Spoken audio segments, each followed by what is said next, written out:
একটা ড্রাফট আইন যেটা অর্ডিন্যান্স হিসেবে আমরা তুলে ধরেছিলাম, সেটার কাজ আমরা গত বছরের শেষার্ধে শুরু করেছিলাম।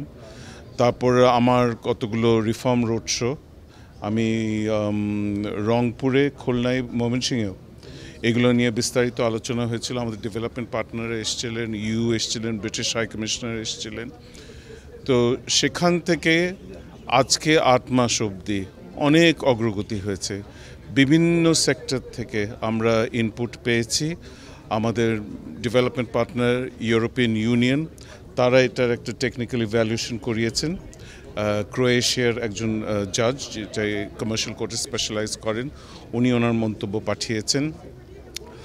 এবং এটা প্রতিনিয়ত আমরা ইভ্যালুয়েট করছি এবং আমরা যেখানে সুযোগ পাচ্ছি আমাদের বিভিন্ন স্টেক হোল্ডার, জাজেস রয়েছেন, লয়ার্স রয়েছেন, বিজনেস কমিউনিটি রয়েছেন, তাদের কাছে আমরা আমাদের নিজেদের উদ্যোগে ইউএনডিপির সহযোগিতা আমরা নিয়ে যাচ্ছি।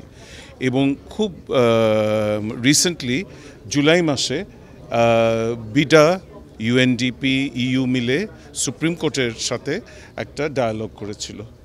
তো সেখানে আমরা অনেক ইনপুট পেয়েছি, স্পেশালি বারের থেকে, লিগ্যাল লয়ার্সদের কাছ থেকে এবং বিজনেস কমিউনিটি থেকে।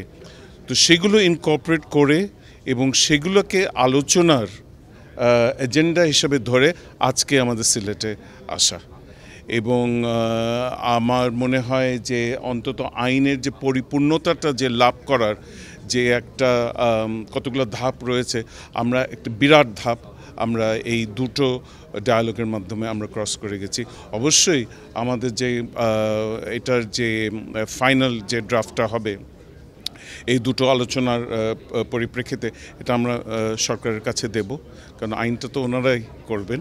কিন্তু আমরা যতটুকু আমাদের সম্ভব আমরা এটা শুরু করেছিলাম, এটার আমরা অগ্রগতি অনেক দূরে এগিয়ে নিয়ে গেছি এবং এটার শেষটা বোধহয় আমরা খুব শীঘ্রই এটার একটা ভালো ফল পাবো। অনেক অগ্রগতি হয়েছে। আমি ইংরেজিতে সবসময় একটা কথা বলি যে ইনক্রিমেন্টাল গেইনস, এক ধাপে এক ধাক্কায় সবসময় বোধহয় সব প্রাপ্তি হলেও সেটাকে অ্যাবজর্ব করা খুব ডিফিকাল্ট হয়ে যায়। আমাদের আমার তো 1 বছর হলো এই আমার এই অফিসে। তবে আমি বলবো যে সেপ্টেম্বরের আমার যে অভিভাষণে যে রোড ম্যাপ ছিল সেখান থেকে যদি 12 মাস গণনা করেন, 11 মাস গণনা করেন, অনেক প্রাপ্তি আছে। এবং খুব ইদানিংকালে দুটো বিধিমালা হয়েছে, একটা মানে জুডিশিয়াল সার্ভিসকে কেন্দ্র করে, একটা হচ্ছে পদায়ন আর গঠন বিধিমালা।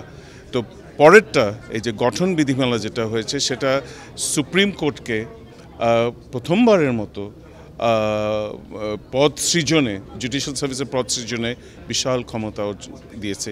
এবং এটা আমরা যে সচিবালয়ের যে কথাটা বলি, এই সচিবালয়ের যে আমাদের আলটিমেট যে আমাদের প্রাপ্তি অবজেক্টিভটা আছে সেটা আমাদের অনেক দূর এগিয়ে নিয়ে গেছে। এই কথাটা, এই বার্তাটাই ওনাদেরকে দিলাম।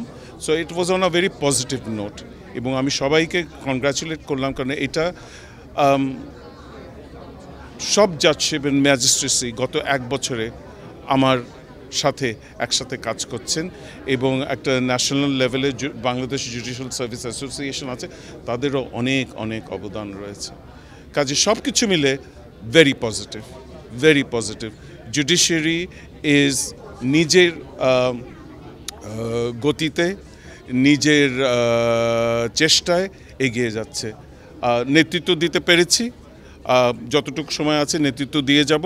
তবে আমরা সবাই খুব খুশি।